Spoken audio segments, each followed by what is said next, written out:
नमस्कार बंधुगण सबु भाई मानक मोर हार्दिक अभिनंदन। नूतन वर्षर नुआ वीडियो पई आपण मानक स्वागत। मैं मोर बहुत गुड़े पुराना वीडियो भी आपण माने देखिथिबे। एई चैनल रे मु आज ओडिया रे आपण को एक उपाय दबा जाउछि जहा कि तमे माने मोर थंबनेल देखि जानि पारछे के ऊपर मु आज दबा जाउछि। एई उपायटी को निश्चय निजर कार्यक्रम भितर आपणकर नित्य कर्म भितर भी यही उपाय को आपने निजर कार्य लगातु। देखिए आपणकर बहुत किसी फायदा देखेब। मोर channel make your life better ए चैनल को आपण मानक मोर स्वागत। यही चैनल को मोर सब बड़े आपण मानक विनम्र अनुरोध मोर चैनल को सब्सक्राइब करंतु, लाइक भी करंतु एवं शेयर भी करंतु। सांग मानक भीतर भी या शेयर भी करने को चेष्टा करंतु, कारण एइथरे बहुत लोकंकर भी असुविधा सुविधार भी बहुत से माने फायदा पाई परिबे। या को मु मोर आखि आगे रखी ए विषयटी को मु आज उपस्थापन करुच्ची। आजिकल दुनिया रे बहुत लोक निजर स्वार्थ पई अन्य को हारास करी निजर फायदा उठाई एवं शत्रुता भाव भी करछंती। या द्वारा शत्रुता भाव जागृत होता है एवं सी कौन से उपाय न पाई से निराश हो बसी था। यही उपाय को देखिक एक थर करंतु, आपने तार बहुत गुड़े फायदा भी पाइपर। मुझे जो विषय पर कहूँ जाऊँगी सी हूँ हिंदी में ताको अनार कहती, ओडिया रे ताको भी डालिंब गछ भी कहती। एक डालिंब गछर डाल रे काठी खंडे भांगी आनी डाल खंड भांगी आनी से उपायटी करंतु। देखिए आपणकर बहुत किसी एथरे फायदा देता है। यही डालिंब काठीटी आर एते महत्व अच्छी जे यह द्वारा आपण माने भूमि तले थिबा गुप्त धन को भी सी सूचना देता है। जेतेबेले भूमि तले थिबा गुप्त धन को संचार कर देखाई दिए से समय से मन को मन डालिंब काठी भांगी जाए। ये एक उपाय है आपण गुप्त धन संग्रहर उपाय।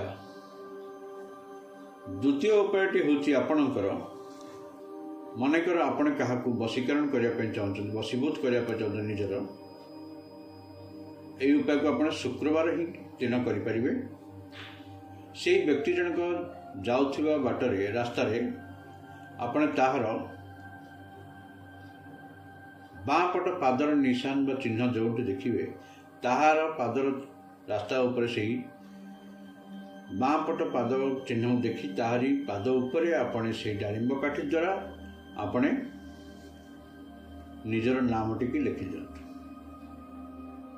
देखिए या द्वारा कितने फायदा आसছে। ये प्रथम उपाय है वशीकरण पर मुझे कहली। द्वितीय उपायटी हूँ आउटे उपाय आपणकर आउ एक उपाय मैं कहूँ जाऊँगी।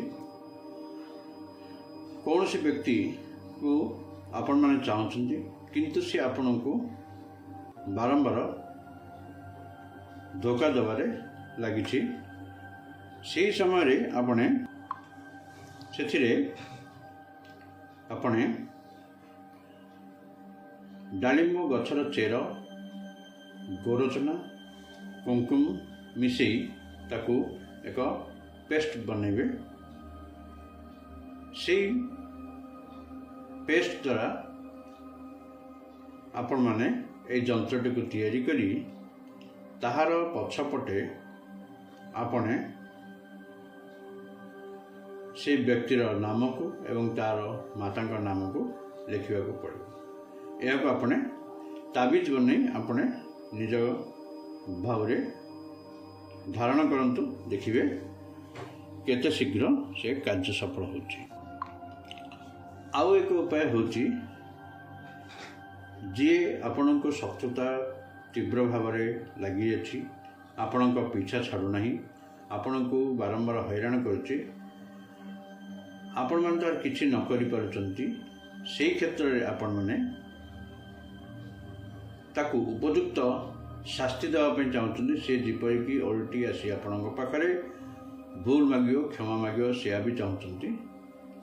से आपण एक उपाय करंतु, यही डालिंब काठी को छोट छोट खंड करी आपने 21 खंड काटी दिंतु, ताकू एक कला सूतार माल जमी फूल जमी गुंथुंट आप माल बांधी ताकू 21टा काठी को बांधी एक माल बनातु एवं आउ किछि सुखिला डालिंब काठी को जोड़ भी करंतु, व्यवस्था करंतु। यही सब को नहीं आपने निजर पूजा घरे बसंतु एवं दक्षिण मुख को पट को मुख कर बसी आपण एक छोट माटी पात्र रे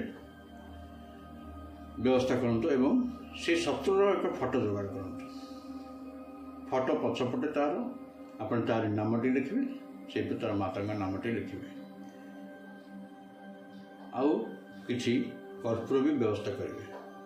से माटी पात्र रे कर्पूर रखी से जो सुखिला डालिंब काठ जोगड़ा करथिले ताको रखी अग्नि संयोग करी ए फोटोटी को देखाई जाली दिंतु। यही समय रे आपने मने मने आपणकर माता काली को स्मरण करने बहुत जरूरी।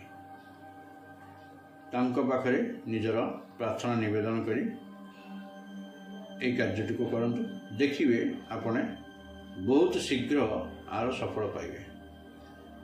एमिति कि आपणकर जदि मन विश्वास नहीं आपने कार्य करती, ताले ए कार्य 24 घंटा मध्य भी आपण को सफल प्राप्त करेगा। यही भल भल रोचक वीडियो आपण को पाखरे मु प्रदान करने को चेष्टा करुछि। आपण मानकर साहाय्य सहयोग एवं शेयर सब्सक्रिप्शन करने द्वारा मोर नूतन नूतन वीडियो आने मते आग्रह प्रकाश करी।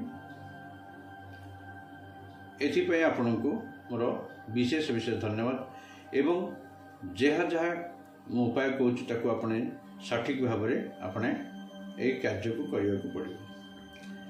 यही जो मंत्रटी आपण को एक कहबार अच्छे, आपण को जो शत्रु विनाश पाई जो कार्यटी आपण करेंगे, आपने यही मंत्र को मु डिस्क्रिप्शन में देदेवी एवं वीडियो भी रिफ्लेक्ट कर आपन देखिए, ताकू आपन 108 थर जप करने को पड़ो। आपर आपने यही फोटोटी को आपने से अग्नि सहित संयोग करी ताको जलाई देवे शत्रुर फोटोटी। एतिकी कही मोर यही वीडियो को विराम दौची। नमस्कार, जय श्री राम।